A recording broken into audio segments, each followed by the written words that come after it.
Okay madam, start చేయండి. Start చేయమంటారా? చేయండి మేడం. ఇంతటి అద్భుతమైన ధ్యానం అందించిన బ్రహ్మర్షి సుభాష్ పత్రిజీ గురువు గారికి, స్వర్ణమాల అమ్మకు ఆత్మ ప్రణామాలు. రోజు మనకెంతో జ్ఞానం అందిస్తున్న రాఘవరావు సారు గారికి, రాజ్యలక్ష్మి మేడం గారికి ఆత్మ ప్రణామాలు. ఈ జూమ్ లో పాల్గొన్న ఆత్మ బంధువులందరికీ ఆత్మ ప్రణామాలు. నేను ఈరోజు రెండు టాపిక్లు ఎంచుకున్నాను. ఒకటి, ధ్యానంలో మనం శక్తి పొందితే లాభాలు. ఇది సారు భీమవరంలో 1 2 3 డేస్ క్లాసులో చెప్పింది. ఇంకొక టాపిక్ ఏమో ఈ రాఘవరావు సార్ వాళ్ళు జూమ్ పెట్టిన కొత్తలో రాజ్యలక్ష్మి మేడము చెప్పారు, గురువు వద్ద శిష్యుడు ఎలా ఉండాలి అని. ముందుగా ధ్యానంలో శక్తి పొందితే ఎన్ని లాభాలు ఉంటాయో అది చెప్తున్నాను. మరి ధ్యానము అంటే పత్రిసారు చెప్పిన శ్వాస మీద ధ్యాస ధ్యానమే చెయ్యాలి. బుద్ధుడు చెప్పిన ఆనాపానసతి అంటే శ్వాస మీద ధ్యాస ధ్యానమే చెయ్యాలి. మరి ధ్యానం ఎంత ఎక్కువగా చేస్తే అంత ఎక్కువ శక్తిని పొందుతాము. మరి శక్తి ఎంత ఎక్కువగా ఉంటే మనము అంత యాక్టివ్గా ఉంటాము. మరి ధ్యానంలో వచ్చిన శక్తి శాశ్వతంగా ఉంటుంది. మరి మనము ఆ శక్తిని కోల్పోకుండా కాపాడుకోవాలి. మరి అంత గొప్పది ఆ శక్తి. మరి ఆ శక్తి ఎంత పెరిగితే అంత గొప్పవాళ్ళం అవుతాము. మరి మనలో శక్తి పెరిగే కొద్దీ ఎన్నో లాభాలు, ఊహించని లాభాలు పొందుతాము. మరి పుష్టికరమైన ఆహారం తింటే శరీరం బలంగా తయారవుతుంది. మరి తీవ్ర సాధన చేస్తే శక్తి సంపన్నులవుతారు. మరి బలం వేరు, శక్తి వేరు. బలం శరీరానికి సంబంధించింది, శక్తి ఆత్మకు సంబంధించింది. మరి తీవ్ర ధ్యాన సాధన వలలో మన శరీరంలో ఆత్మశక్తి విజృంభించి ఉంటుంది. వారిని దేవుళ్ళు అంటారు. మరి కండలు తిరిగి బలం పెంచుకున్నవాడు గొప్పవాడా అంటే శక్తిని పెంచుకున్నవాడే గొప్పవాడు. మరి కండలు తిరిగిన పహిల్వానులు ఎవరికి గుర్తుండరు. మరి ఎంతో శక్తిమంతులైన షిరిడీ బాబా, రమణ మహర్షి, బుద్ధుడు, వీరే అందరికీ గుర్తుంటారు. మరి ఆ శక్తి కోసం మనం ధ్యానం చేస్తున్నాము. మరి మనకు శక్తి యొక్క గొప్పదనం తెలిస్తే ధ్యానం మానమన్నా మానరు. మరి అందరూ ధ్యానం ఎక్కువగా చేస్తే ఎక్కువ శక్తి పెరిగిపోతుంది అనుకుంటారు. కానీ సరి అయిన సాధన, శ్వాస మీద ధ్యాస ధ్యానం చేస్తేనే మనం ఖచ్చితంగా శక్తి పెరుగుతుంది. మరి మనం కొన్ని పొరపాట్లు చేసినా, కొన్ని తప్పులు చేసినా, కొన్ని లోపాలు ఉన్నా శక్తి అంతా కోల్పోయే ప్రమాదం ఉంది. మరి శక్తిని సంపాదించటం చాలా కష్టం. మరి ఆ శక్తిని కోల్పోవడం చాలా తేలిక. మరి ఒక బిల్డింగు కట్టడం ఎంతో కష్టం, ఆ బిల్డింగును పడగొట్టడం చాలా తేలిక. మరి చాలా మంది ధ్యానంలో గంట కూర్చోమంటే మాకు చాలా కష్టం అంటారు. మరి శక్తిని పెంచుకోవడం అంటే మామూలు విషయం కాదు. మరి చాలా మంది ఈ ధ్యానం వల్ల రోగాలు పోతాయి, కష్టాలు పోతాయి, నేను ధ్యానం చేస్తే ఆనందంగా ఉంటాను అని చేస్తున్నారు. కానీ అవన్నీ చిన్న చిన్న లాభాలే. మరి ధ్యానం చేసి శక్తి పెంచుకుంటే మనలో ఎన్నో లాభాలుంటాయి, ఎన్నో మార్పులుంటాయి. మరి అవి మన ఊహకు కూడా అందవు. మరి పత్రిసారు ఒక జన్మలో నేను 200 సంవత్సరాలు ధ్యానం చేశానని చెప్తారు. అందుకే ఆయన అంత శక్తివంతుడు. అందుకే ఆయన ప్రపంచమంతా తిరిగి అందరికీ ధ్యానం నేర్పించి మాంసాహారం తినటం మాన్పించారు. మరి రమణ మహర్షి కూడా ఎంతో శక్తిమంతుడు. అందుకే ఎన్నో దేశాల నుండి ఎంతో మంది ఆయన దగ్గరకు వచ్చేవారు. మరి చాలా మంది తలనొప్పి, చేతులు లాగేస్తున్నాయి, కాళ్ళు లాగేస్తున్నాయి, ధ్యానం చేయలేకపోతున్నాము అంటారు. మరి ఎంతో కష్టపడి ధ్యానం చెయ్యాలి. మరి కష్టపడి చేస్తేనే ఎన్నో లాభాలు పొందుతాము. మరి ఎంతో శక్తిని కూడా సంపాదిస్తాము. మరి శక్తి పెరగడం వల్ల మనలో ఎన్నో మార్పులు వస్తాయి. మనం మాట్లాడే విధానంలో మార్పు, మనం చేసే పనులలో మార్పు, మన గుణాలలో మార్పు, ఇలా ఎన్నో రకాల మార్పులు వస్తాయి. ఇంకా అబద్ధం ఆడరు, అసత్యం పలకరు, ఎరుకతోనే మాట్లాడతారు. ఇంకా మనలో శక్తి పెరిగే కొద్దీ ఆశ పడరు, ఎవరి మీద ఆవేశపడరు. శక్తి పెరిగే కొద్దీ తృప్తిగా జీవిస్తారు, ఉన్న దాంట్లో తృప్తిగా ఉంటారు. ఎవరిని ద్వేషించరు, ఎవరిని మోసగించరు, ఎవరి మీద అసూయ పడరు, ఎవరిని అవమానపరచరు, ఎవరిని కించపరచరు. మరి శక్తి పెరిగే కొద్దీ ఎదుటి వారి లోపాలను చూడరు, తన లోపాలను సరిచేసుకుంటారు. మరి ధ్యానం చేయడము అంటే ఆ పరబ్రహ్మను ఆశ్రయించడం. ధ్యానం చేయడము అంటే సాక్షాత్ ఆ భగవంతుని ఆరాధించడం. మరి చాలా మంది ఇంట్లో వాళ్ళు ఏమనుకుంటారో, బయట వాళ్ళు ఏమనుకుంటారో అని పూజలు చేస్తున్నారు. కొంతమంది పెళ్ళిళ్లకు వారికి శక్తి లేకపోయినా అప్పు చేసి మరి గ్రాండ్గా పెళ్ళిళ్ళు చేస్తున్నారు. అందరూ ఏమనుకుంటారో అని చేస్తున్నారు. కానీ ధ్యానంలో శక్తి పెరిగితే ఎవరేమనుకున్నా సరే కరెక్ట్గా ఆలోచన చేస్తారు, కరెక్ట్ అయిన పనే చేస్తారు. మరి చాలామంది జరిగిపోయిన వాటి గురించి, కష్టాల గురించి, సమస్యల గురించి ఖాళీ దొరికితే ఆలోచిస్తుంటారు, బాధపడుతుంటారు. మరి శక్తి పెరిగిన వారు జరిగిపోయినవి ఆలోచించరు, ఎప్పుడు వర్తమానంలోనే ఉంటారు. మరి శక్తి పెరిగితే ఇంట్లో గొడవలు వస్తే ధ్యానం చేసేవాళ్ళు మాట్లాడకుండా తగ్గుతారు, సహనంగా ఉంటారు. మరి శక్తి పెరిగితే రోగాలన్నీ నయం చేసుకుంటాము. మరి శక్తి పెరగటం వల్ల మనం చాలా ఆరోగ్యంగా ఉంటాము. మరి శక్తి పెరిగిన వారు సృష్టి నియమాలకు అనుగుణంగా జీవిస్తారు. మరి శక్తి లేని వారు సృష్టికి విరుద్ధంగా ప్రవర్తిస్తారు. మరి శక్తి పెరిగిన వారు ఎన్నో సేవలు చేస్తున్నా పేరు ప్రఖ్యాతలు కావాలి అని అనుకోరు. మరి శక్తి లేని వారు పబ్లిసిటీ కావాలి, వారు చేసిన సేవల కన్నా పబ్లిసిటీ కోసం ఖర్చు పెడతారు. మరి శక్తి ఉన్నవారు పైవాడు గుర్తించాలి కానీ ఈ ప్రజలు గుర్తిస్తే ఎంత, గుర్తించకపోతే ఎంత అనుకుంటారు. మరి శక్తి పెరిగిన వారు కష్టం వచ్చినా, సమస్య వచ్చినా, బాధ కలిగినా లెక్క చెయ్యరు, ఎవరిని ప్రార్థించరు, ఎవరిని కాపాడమని అడగరు. మరి శక్తి పెరిగే కొద్దీ జ్ఞానం పెరుగుతుంది. జ్ఞానం పెరగడం వలన మన సమస్యలకు కారణం మనకే తెలుస్తుంది, పరిష్కారం కూడా అర్థమవుతుంది. ఎవరిని ఏమి అడగరు. మరి శక్తి లేని వారు ప్రతి చిన్నదానికి విలువిల్లాడతారు. వాతావరణంలో మార్పు జరిగినా ఎన్నో అంటారు, ఆ భగవంతుని అంటున్నాము అని అనుకోరు. మరి పత్రిసారి ఇలా అంటారు, ధ్యానులు ప్రకృతి గురించి మాట్లాడరు అని అంటారు. మరి ప్రకృతిలో ఎటువంటి మార్పు జరిగినా మంచి కోసమే వస్తాయి. మరి వరదలు, సునామీలు, భూకంపాలు అంతా మంచి కోసమే జరుగుతుంది. మరి భగవంతుడి దృష్టిలో చెడు అనేది ఉండదు. జ్ఞానం పెరిగితే అన్ని అర్థమవుతాయి. మరి అందరూ ఆత్మస్వరూపులే అన్నది అర్థం కాక చేయకూడని పనులు చేస్తున్నారు.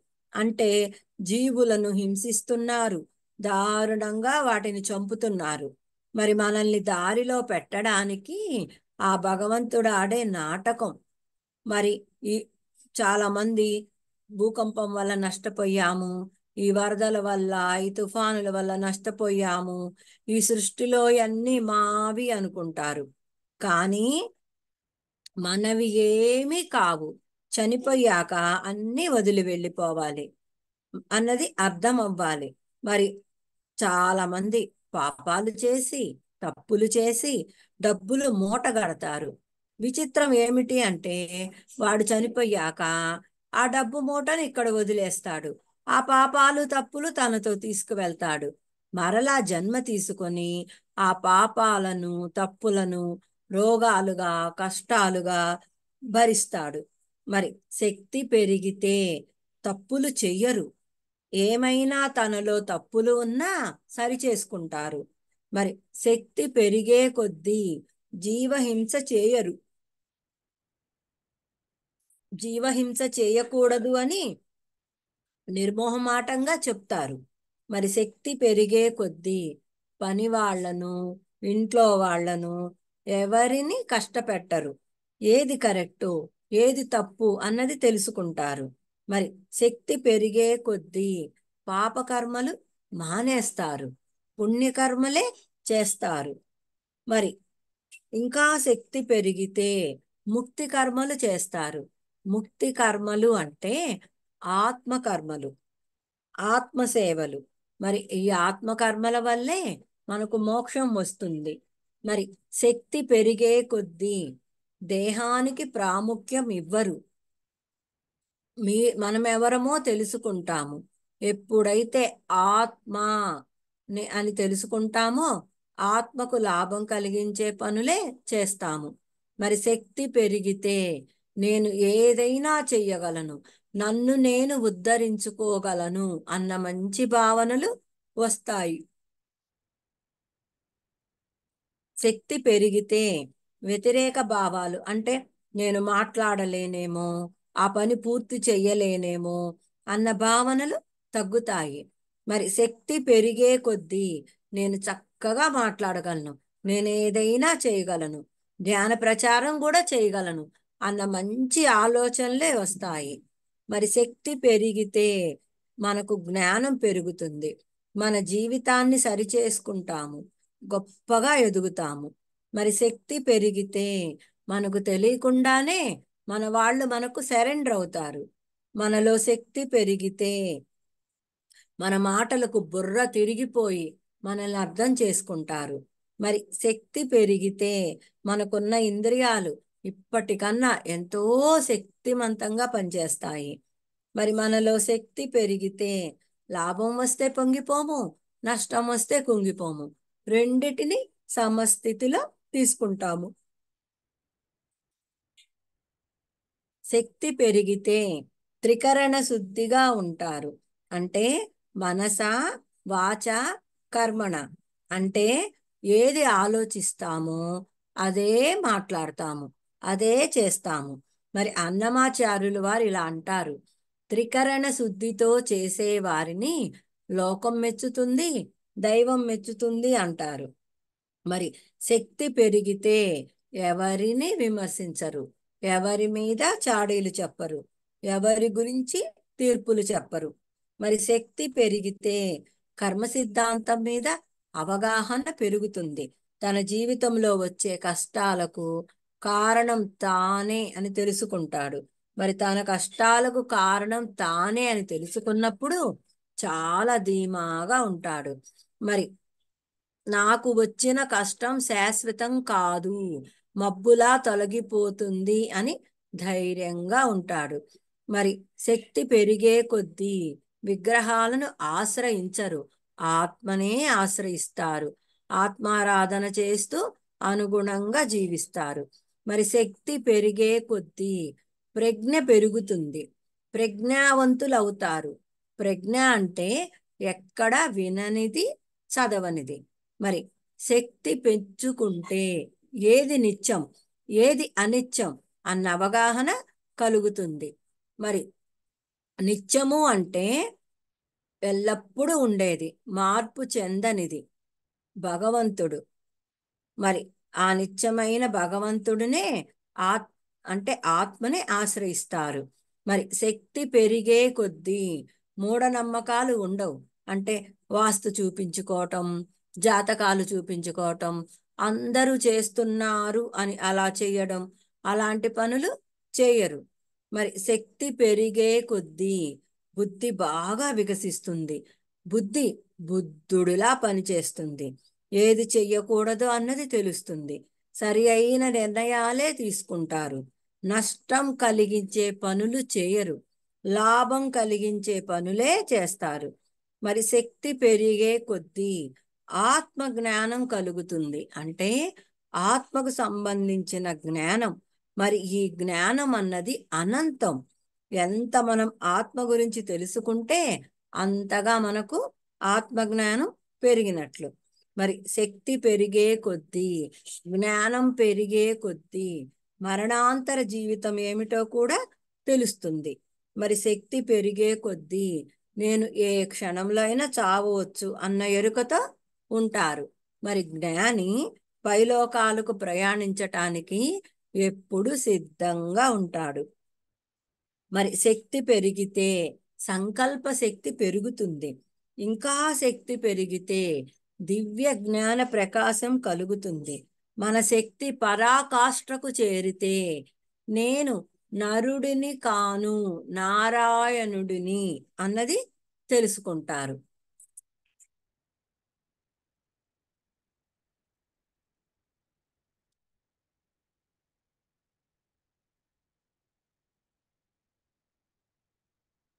రాజ్యలక్ష్మి మేడం గారు చెప్పిన టాపిక్ గురువు వద్ద శిష్యుడు ఎలా ఉండాలి.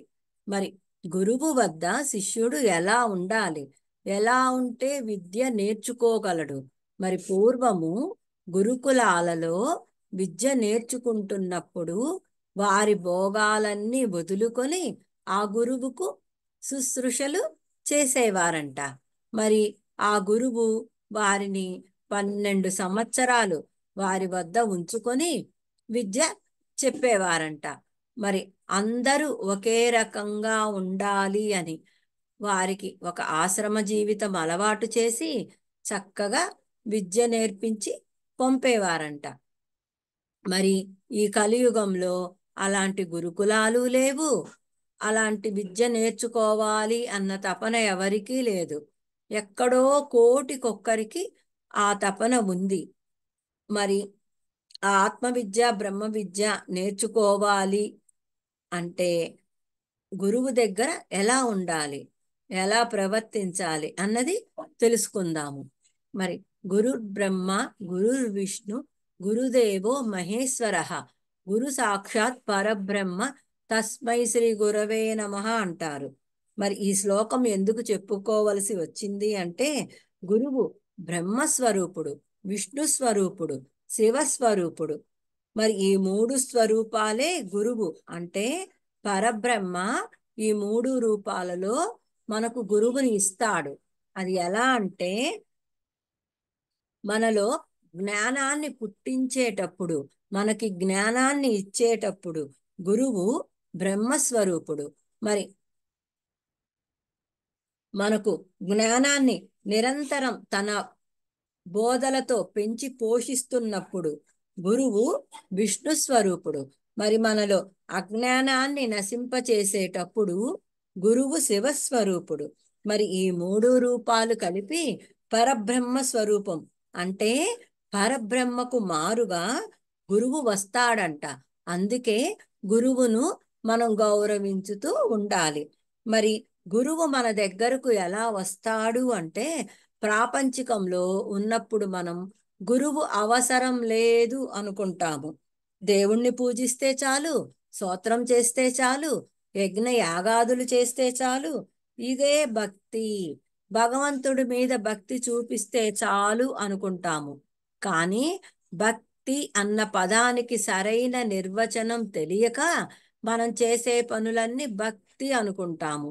మరి నాకు దేవుడి మీద చాలా భక్తి ఉంది అంటూ ఒకళ్ళు రాముడంటే ఇష్టం అంటారు, ఒకళ్ళు కృష్ణుడంటే ఇష్టం అంటారు, ఒకళ్ళు వెంకటేశ్వర స్వామి అంటే ఇష్టం అంటూ ఆరాధిస్తూ అదే భక్తి అన్న భావంలో ఉన్నప్పుడు మరి పూర్వం చూస్తే మా మతం గొప్పది అని శైవులు, మా మతం గొప్పది అని వైష్ణవులు కొట్టుకునేవారు. మరి ఇప్పుడు క్రిస్టియన్స్ మా మతం గొప్పది అంటారు. హిందువులు మా మతం గొప్పది అంటారు. మరి ఈ తేడాలతో ఉంటూ భక్తిని పిచ్చిగా తీసుకువచ్చినప్పుడు ఆ పరమాత్మ పిచ్చాళ్ళారా, ఉన్నదొక్కటే పరమాత్మ అని ఆ పరమాత్మ వచ్చి గురువు రూపంలో వచ్చి మనకు జ్ఞానం బోధిస్తాడు.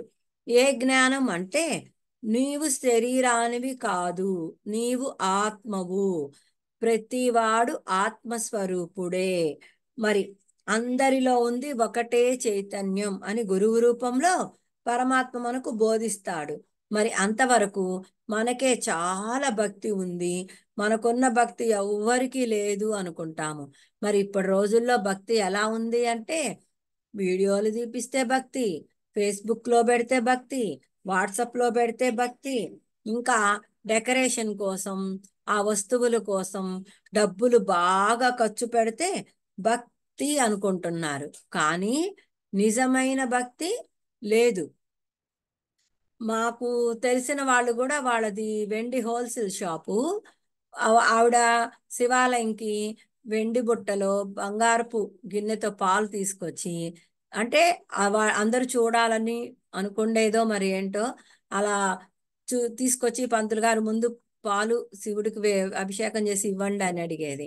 ఇంకా మా బంధువులు ఇంకొకళ్ళు వెంకటేశ్వర స్వామి గానామృతం అని చాలా గ్రాండ్గా ఖర్చు పెట్టారు. పెళ్లికి డెకరేషన్ అట్లు చేసి చాలా డబ్బులు ఖర్చు పెట్టి వెంకటేశ్వర గానామృతం చేయించారు. మరి ఈ రోజుల్లో అలా డెకరేషన్ కోసం, వీడియోల కోసం, వాట్సాప్ల కోసం చేస్తున్నారు. నిజమైన భక్తి లేదు. మరి అందుకే మన అజ్ఞానాన్ని తొలగించటానికి ఒక సద్గురువు రూపంలో ఆ పరమాత్మ మన దగ్గరకు వస్తాడు. మరి పత్రిసారు మన జీవితంలోకి వచ్చేసరికి ఒక మూఢ భక్తిలో ఉన్నాము, ఆరాధనలు చేస్తున్నాము. మరి నిజమైన భక్తి ఉంటే ఆ ఫోటోలు ఈ ఫోటోలు ఎందుకు మారుస్తాం? ఆ దేవుణ్ణి ఈ దేవుణ్ణి ఎందుకు మారుస్తాం? మరి పరమాత్మ ఒక్కడే, అందరిలో ఉంది ఒకటే పరమాత్మ అన్నది సాధన చేశాక, మరి నీవే దేవుడివి, అజ్ఞానంలో ఉండి జీవుడిని అనుకుంటున్నావు అని పత్రిసారు వచ్చే వరకు మనకు తెలియదు. కానీ సద్గురువు యొక్క నిరంతర బోధల వల్ల నేను ఆత్మను, మరి ఎక్కడి నుండి వచ్చావు, ఎక్కడికి వెళ్ళాలి అని తన బోధల ద్వారా విష్ణు స్వరూపంలా మన ముందు ఉంటాడు గురువు. మరి మనం అజ్ఞానం ఏంటి అంటే, ఈ శరీరమే నేను అనుకోవడం మన అజ్ఞానం. మరి పత్రిసారు వచ్చాకే ఈ అజ్ఞానం మనం తొలగించుకున్నాము. ఈ శరీరమే నేను అనుకున్న మనకు ఆత్మే నేను అన్న జ్ఞానం ఇచ్చి మన అజ్ఞానం తొలగించారు కాబట్టి గురువు శివస్వరూపుడు అవుతాడు. అందుకే మూడు రూపాలు కలిపి పరమాత్మ స్వరూపం అంటారు. ఇంత గొప్పగా గురువు దగ్గర నేర్చుకొని సత్యం ఏమిటో తెలుసుకొని సత్యం వైపుకు ప్రయాణిస్తున్న మనము ఎలా ఉండాలి, ఎలా ఉంటే గురువులకు ఇష్టలవుతాము? మరి గురువు మనకు నచ్చటం కాదు, గురువుకు నచ్చేలా మనం ఉండాలి.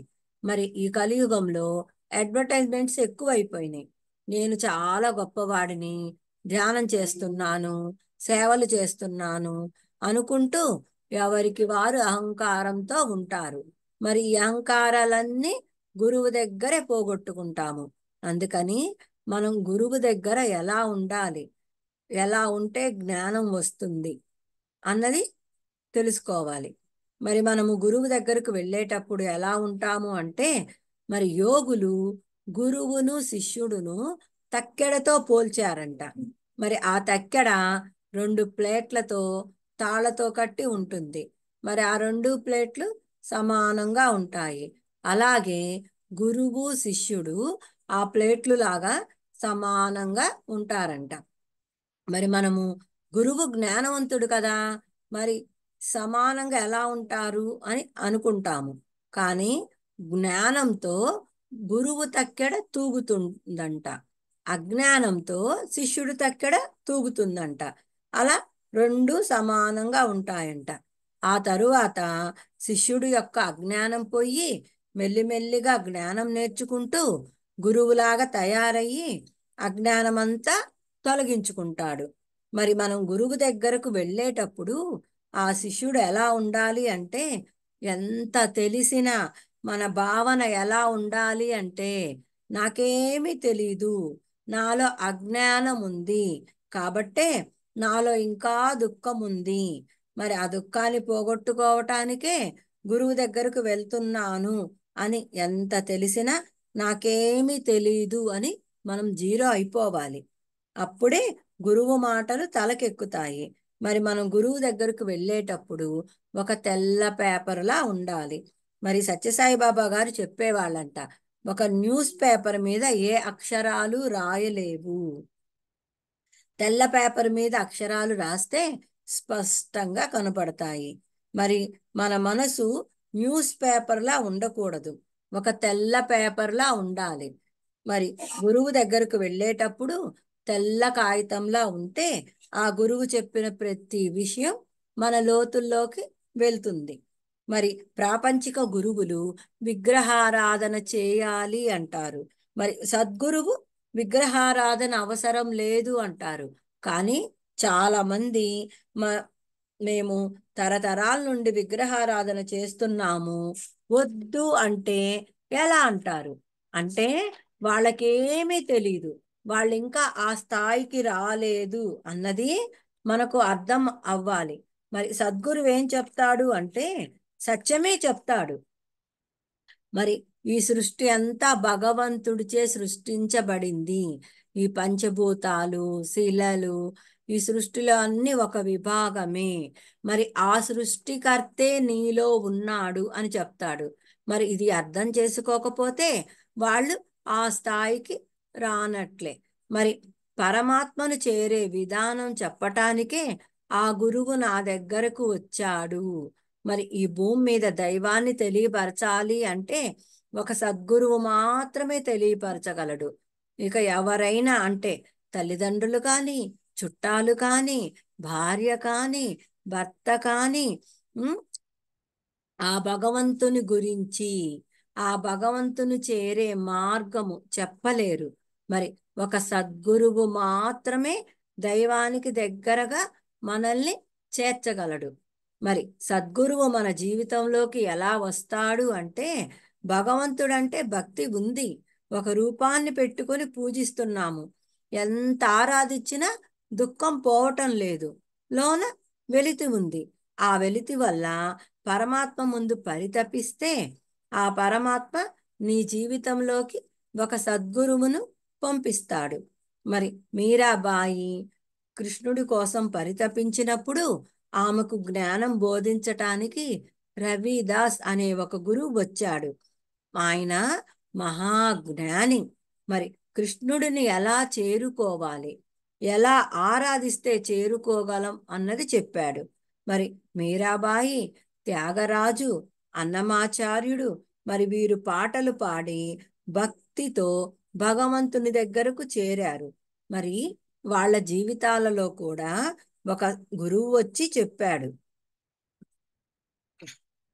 మరి త్యాగరాజస్వామి అన్నీ నీవనుచు అంతరంగమున తిన్నగా వెతికి తెలుసుకొంటినయ్యా అని పాడాడు.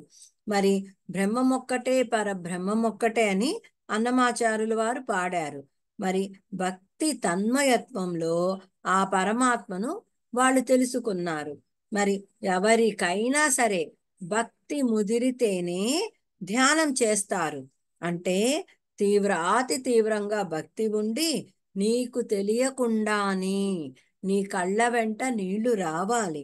ఆ విగ్రహాన్ని చూసినప్పుడు నిన్నెలా తెలుసుకుంటానయ్యా, నిన్నెంతగా ఆరాధిస్తున్నాను, నిన్ను చేరే మార్గం నాకు తెలియటం లేదయ్యా అని ఆ విగ్రహం ముందు కూర్చొని నీవు పరితపించినప్పుడు అప్పుడు ఆ పరమాత్మ ఒక గురువుని ఇచ్చి, నీవు వెతికే భగవంతుడు బయటలేడు, నువ్వు అంతర్ముఖం అయితేనే దక్కుతాను అని గురువు ద్వారా మన మార్గాన్ని కరెక్ట్ మార్గంలో పెడతాడు. మరి దైవాన్ని చూపించేవారు గురువు కాబట్టి మరి మనం గురువు దగ్గర ఎలా ఉండాలి, ఎలా ప్రవర్తించాలి అని మనం నేర్చుకుంటేనే ఆ విద్య వస్తుంది. మరి గురువులు వారి నోటితో ఏమీ చెప్పరు, మనమే ఎలా ఉండాలో తెలుసుకోవాలి. మరి గురువు పట్ల మనం ప్రేమ, సత్ప్రవర్తన, వినయం, నమ్మకం, విశ్వాసంతో ఉండాలి. ప్రేమ, ఫస్ట్ గురువు మీద మనకు ప్రేమ ఉండాలి. మరి ఆస్తిపాస్తుల మీద కానీ, తల్లిదండ్రుల మీద కానీ, భార్య పిల్లల మీద కానీ, బంధువుల మీద కానీ, నీ కులం మీద కానీ, నీ మతం మీద కానీ, నీ దేశం మీద కంటే గురువు మీద ప్రేమ చూపించాలి. ఎందుకు అంటే వీళ్ళెవ్వరూ చూపించలేరు దైవాన్ని. ఒక్క గురువే దైవాన్ని చేరే మార్గం చూపించగలడు, దైవాన్ని చూపించగలడు. కాబట్టి అందరి మీద కంటే గురువు మీద చాలా ఎక్కువ ప్రేమ చూపించాలి. మరి భగవంతుని చేరే మార్గం చెప్పగలడు. అందుకని అందరికన్నా గురువు ఎక్కువ అని తీవ్రాతి తీవ్రంగా ప్రేమించగలిగితే ఆయన మాటలు, ఆయన జ్ఞానం అన్నీ అబ్బుతాయి. మరి ఈ ప్రపంచంలో అజ్ఞానికి ఎంతో దుఃఖం ఉంటుంది. ఎందుకు అంటే సత్యం కాని దానిని సత్యం అనుకోవటమే అజ్ఞానం. మరి ఈ సత్యం కాని దానిని పట్టుకున్నప్పుడు వాడి జీవితంలో ఆనందం ఎలా ఉంటుంది? దుఃఖమే ఉంటుంది. మరి ఆ దుఃఖం పోయే మార్గమే జ్ఞానం. మరి ఆ జ్ఞానాన్ని ఇచ్చేది గురువే. అందుకని ఆస్తులు, బంధువులు, భార్య, భర్త, పిల్లలు వారందరికంటే గురువునే ప్రేమించాలి, ప్రేమతో ఉండాలి. అలా ఉన్నప్పుడే ఆయన తన బిడ్డలాగా అక్కున చేర్చుకుని ఎంతో జ్ఞానాన్ని ఇస్తాడు. అందుకే నీ ప్రేమ గురువు మీద ఉండాలి. సత్ప్రవర్తన, మరి సత్ప్రవర్తన అంటే గురువుకు నేను చెప్తే కాని తెలియదు అనుకుంటూ అసత్యం చెప్పకూడదు, సత్యాన్నే చెప్పాలి. మరి పక్క వాళ్ళ మీద కానీ, బయట వాళ్ళ మీద కానీ, నీకు నచ్చని వాళ్ళ గురించి, ఎవరి మీద, ఎవరి గురించి గురువు దగ్గర మాట్లాడకూడదు. మరి గురువు ముందు నీవు ఎవరిని చులకనగా చూడకూడదు. చాలా జాగ్రత్తగా, అంటే దైవమే నా ముందు వచ్చి నిల్చుంది అనే అంత, అంటే దైవానికి ఏమీ తెలియకుండా ఉండదు. అలాగే గురువుకు కూడా తెలియనిదంటూ ఏమీ ఉండదు. మరి గురువు అంత స్థాయిలో ఉంటున్నాడు. మరి గురువుకు ఎంతో శక్తి ఉంటుంది. కాబట్టి మనము వ్యర్థ మాటలు, వ్యర్థ సంభాషణలు, అవసరం లేని మాటలు, పక్క వాళ్ళ మీద చాడీలు ఏది కూడా గురువు దగ్గర చెప్పకూడదు. అన్నీ తెలుస్తాయి ఆయనకు అని మనం అవసరమైన మాటలే మాట్లాడాలి. అవసరం లేకపోతే మౌనంగా ఉండాలి. మరి గురువు మాట్లాడుతూ ఉంటే మనం వింటూ ఉండాలి. మరి గురువు చనువు ఇచ్చాడు కదా అని గలగలగలమని మాట్లాడకూడదు, అది గురువుకు నచ్చదు. ఇంకో విషయం ఏంటి అంటే మనం ఎదుటి వారి గురించి మాట్లాడుతున్నాము అంటే గురువు ఇలా అనుకుంటాడు, నేను చెప్పిన పాఠాలు వీడికి ఇంకా బోధపడలేదు, అందరిలో ఆత్మ ఉంది అని చెప్తున్నా వీడు ఇంకా ఇలా మాట్లాడుతున్నాడేంటి అనుకుంటాడు. అంటే ఆయన చెప్పిన పాఠం మనకు ఎక్కటం లేదు. మరి గురువు ఏం చెప్తున్నాడు? అందరూ ఆత్మస్వరూపులే, వాళ్ళ మనసులో ఉన్న కలుషితం వల్ల అలా ప్రవర్తిస్తున్నారు. ఏదో ఒక రోజున వాళ్ళు కూడా ఆ స్థాయికి వస్తారు అని చెప్తున్నప్పుడు మనం వాళ్ళ మీద వీళ్ళ మీద ఎందుకు మాట్లాడాలి? మరి పత్రిసారు చెప్తారు, నీ మాట నీకైనా ఉపయోగపడాలి, లేదా ఎదుటి వారికైనా ఉపయోగపడాలి, ఉపయోగపడని మాటలు మాట్లాడవద్దు, నో కామెంట్, నో జడ్జిమెంట్ అని చెప్తారు. మరి ఈ రెండు మాటలలో ఎంతో అర్థం ఉంది. అందుకని మనం వాళ్ళ గురించి వీళ్ళ గురించి చాడీలు చెప్పటం, వ్యర్థ సంభాషణలు చేయకూడదు. చాలా జాగ్రత్తగా ఎరుకతో మాట్లాడాలి. మరి మన ఇంట్లో భర్తతో మాట్లాడినట్లు, భార్యతో మాట్లాడినట్లు, ఫ్రెండ్స్తో మాట్లాడినట్లు గురువుతో మాట్లాడకూడదు. మరి ఎలా మాట్లాడాలి అంటే ఒక దైవంతో మాట్లాడినట్లు మనం మాట్లాడాలి. గురువులకు అన్నీ తెలుసు, నేనేమి చెప్పక్కర్లేదు అని మౌనంగా ఉండాలి. అడిగిన దానికే మనం సమాధానం చెప్పాలి. అలా ఉండాలి మన ప్రవర్తన. వినయం, గురువు దగ్గర ఎంతో వినయంగా ఉండాలి. ఆ వినయం ఎలా ఉండాలి అంటే, రాజు దగ్గర ఒక భటుడు వినయంగా ఉంటాడు, ఒక యజమాని దగ్గర సేవకుడు ఎంతో వినయంగా ఉంటాడు. అలాగా గురువు దగ్గర మనం ఎంతో వినయంగా ఉండాలి. ఆ వినయం ఉంటేనే నీకు జ్ఞానం వస్తూ ఉంటుంది. మరి ఉపనిషత్తులు కూడా ఏం చెప్తాయి అంటే, అహంకారికి ఆత్మజ్ఞానం అబ్బదు అని చెప్తాయి ఉపనిషత్తులు. మరి మనం తల ఎగిరేసి, ఈ విషయమా, ఎప్పుడో చెప్పారుగా, నాకు తెలుసులే, అస్తమాను ఈ విషయమే చెప్తారేంటి అనుకుంటాము. మరి గురువు చెప్పాడు అంటే, ఆయన నోటి నుండి వచ్చింది అంటే, ఆ విషయాలు అక్కడ ఎవరికో అవసరం కాబట్టే చెప్తున్నారు. మరి నువ్వు నీ వరకే చూసుకుంటావు, కానీ గురువు అక్కడ ఉన్న వాళ్ళందరికీ ఆ వాక్కులు అవసరం అని చెప్తాడు.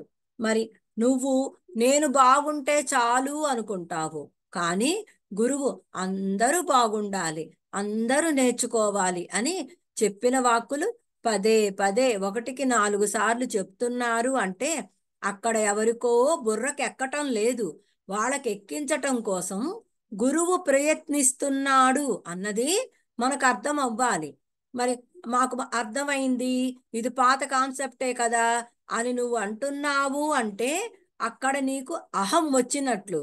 మరి ఆ ప్రకృతి గురువు చేత ఆ మాటలు మళ్ళీ వినిపిస్తుంది అంటే, మనం దానిని సరిగా అర్థం చేసుకోలేదు కాబట్టి రెండోసారి విని బాగా అర్థం చేసుకోవాలి.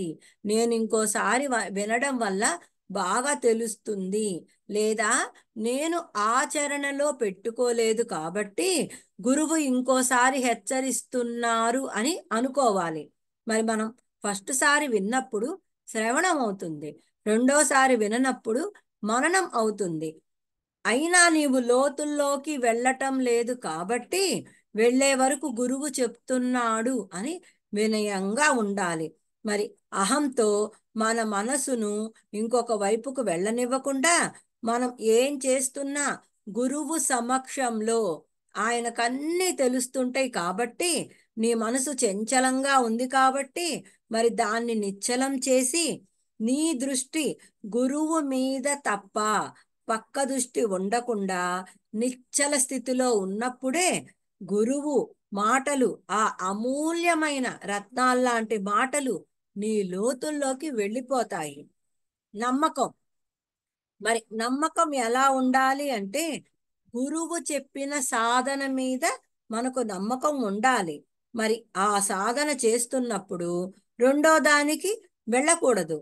ఎందుకు అంటే, ఆ పరమాత్మే ఆ గురువునిచ్చాడు కాబట్టి మరి గురువు ఏం చెప్తున్నా పరమాత్మ చెప్తున్నట్లే అన్న భావనతో వినాలి.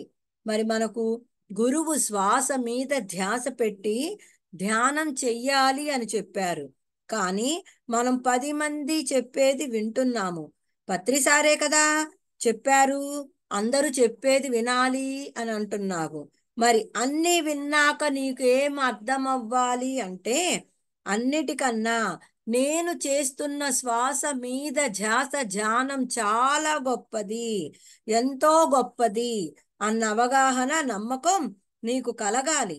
మరి ఈ శ్వాస మీద ధ్యాస ధ్యానం గురించి లోతుగా అధ్యయనం చేస్తే ఎంతో గొప్పది, ఎంత గొప్పగా ఎదుగుతామో అన్నది అర్థమైతే దీనిని చివరి శ్వాస వరకు వదిలిపెట్టము. మరి గురువు మీరే దేవుళ్ళు అని అనగానే, మేము దేవుళ్ళం అవటం ఏంటి, మరి మేము దేవుళ్ళం అయితే మాకు ఈ కష్టాలేంటి అని వెంటనే ఒక అభిప్రాయం మనసులోకి రాకూడదు. మరి గురువు అన్నాడు నీవే దేవుడవు అని, మరి నేను ఎలా అవుతాను అన్నది విచారణ చెయ్యాలి. మరి ఈ శరీరం నేను కాదు, ఈ మనసు నేను కాదు, ఈ బుద్ధి నేను కాదు, ఆత్మను నేను. మరి ఈ శరీరం నశిస్తుంది, మనసు నశిస్తుంది, బుద్ధి నశిస్తుంది. మరి ఈ మూడు కాదు, లోన ఉంది, ఇంకొకటి ఉంది. ఏంటి అంటే ఆత్మ. మరి అది యుగాలు మారినా, జగాలు మారినా, ఏది మారినా మారనిది ఒకటి ఉంది. అదే నీవు అయి ఉన్నావు అని గురువు చెప్తుంటే అది సత్యం అని నమ్మి దైవం ఎలా అవుతావో, మరి దైవానికి కావలసిన జ్ఞానం ఎలా పొందాలి, ఎలాంటి సాధన చెయ్యాలి అని ఆలోచించాలి. మనం ఎక్కడ దేవుళ్ళం అవుతాము అని నిరుత్సాహపడితే ఎన్ని జన్మలెత్తినా దైవానివి కాలేవు. మరి జీవుడుగా పుట్టిన ప్రతి వాడు దైవం అవడానికే ఈ భూమి మీదకు వస్తాడు. అదే గురువు చెప్తాడు. మరి జీవుడుగా పుట్టి అనుభవాలు పొంది పాఠాలు నేర్చుకొని తానే దైవం అని తెలుసుకునే వరకు ఈ భూమి మీదకి మళ్ళీ మళ్ళీ వస్తాడు. అందుకే ఆయన మాటల మీద నమ్మకం ఉంచాలి. మరి మనం గురువును చూసినప్పుడల్లా ఒకటే గుర్తుంచుకోవాలి, ఆ పరమాత్మ నాకు ఈ ప్రసాదాన్ని ఇచ్చాడు, ఇలాంటి గురువును ఇచ్చాడు, ఈ గురువు ద్వారా సాధన నేర్చుకోమన్నాడు, జ్ఞానం పొందమన్నాడు. ఎందుకు అంటే భగవంతుడంటే నాకు ఇష్టం కాబట్టి ఖచ్చితంగా ఆ భగవంతుడే నా దగ్గరకు ఈ గురువును పంపాడు. కాబట్టి గురువు వాక్కు నాకు వేద వాక్కు అని నమ్మకం మనకు ఉండాలి, విశ్వాసం. మరి మనకు గురువు మాట మీద విశ్వాసం ఉండాలి.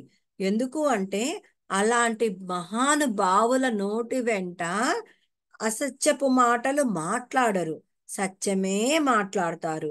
వారు మాటలే మాట్లాడతారు, రెండో మాట మాట్లాడరు. మరి శబరి గురించి అందరికీ తెలుసు. మరి శబరి అన్న పేరు ఆవిడకి ఎలా వచ్చింది అంటే ఆవిడ సమాధి షట్ సంపత్తి భక్తితో ఆచరించింది. మరి సమాధి షట్ సంపత్తి అంటే శమము, దమము, ఉపరతి, తితిక్ష, శ్రద్ధ, సమాధానం.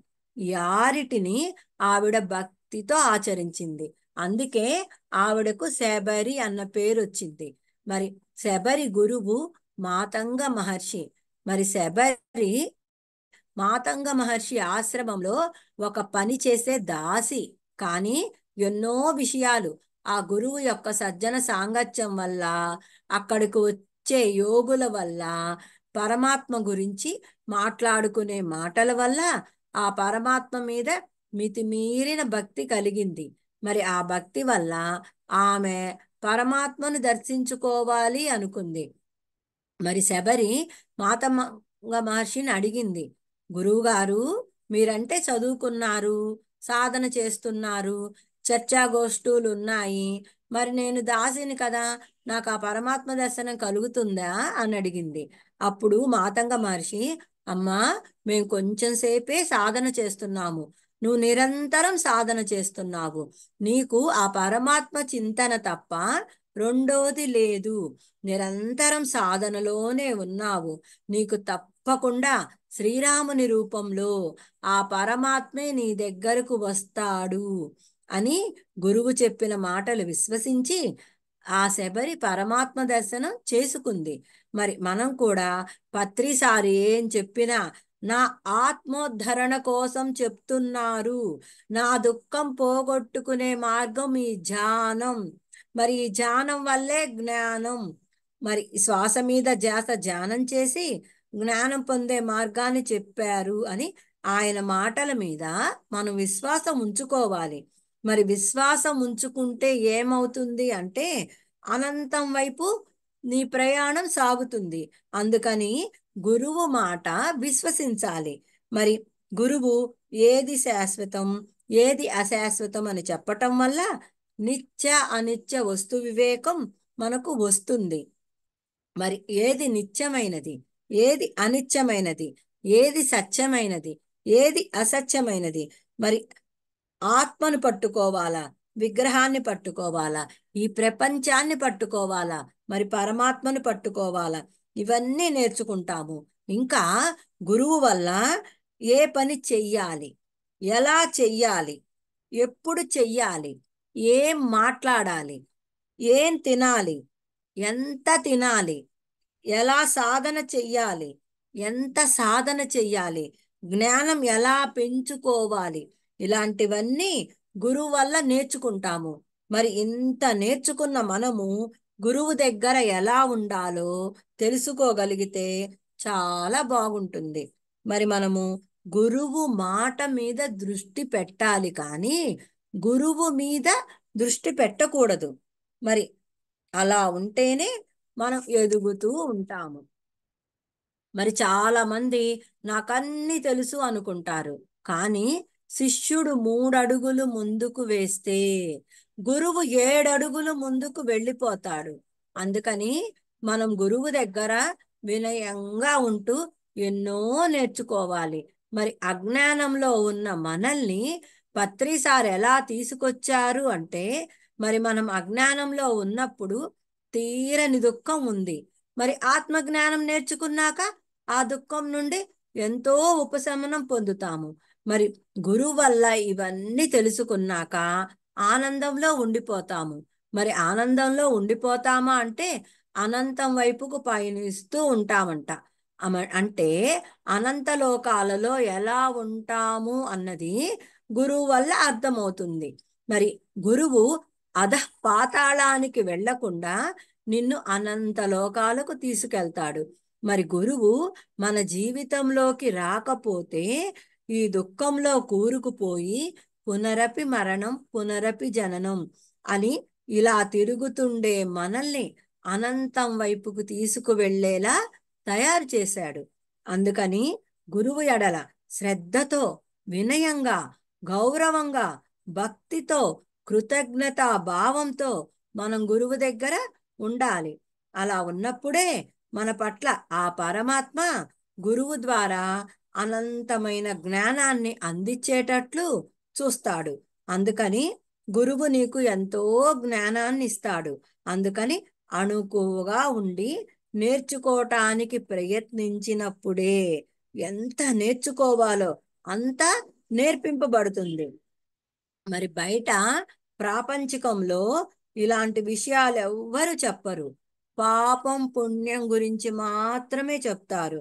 కానీ సద్గురువు మాత్రమే సత్యలోకంకి తీసుకువెళ్ళే మార్గం చెప్తాడు. మరి అలాంటి గురువుకి కోటి కోటి వందనాలు తెలియచేసుకుంటూ మరి రోజు ఎంతో జ్ఞానాన్ని ఇస్తున్న రాఘవరావు సారు గురువుకి, రాజ్యలక్ష్మి మేడం గురువుకి వందనాలు తెలియచేసుకుంటూ ఆత్మబంధువులందరికీ ధన్యవాదాలు. నాకు ఈ అవకాశం ఇచ్చిన ఆత్మబంధువులందరికీ ధన్యవాదాలు. Thank you sir. Okay okay, thank you madam.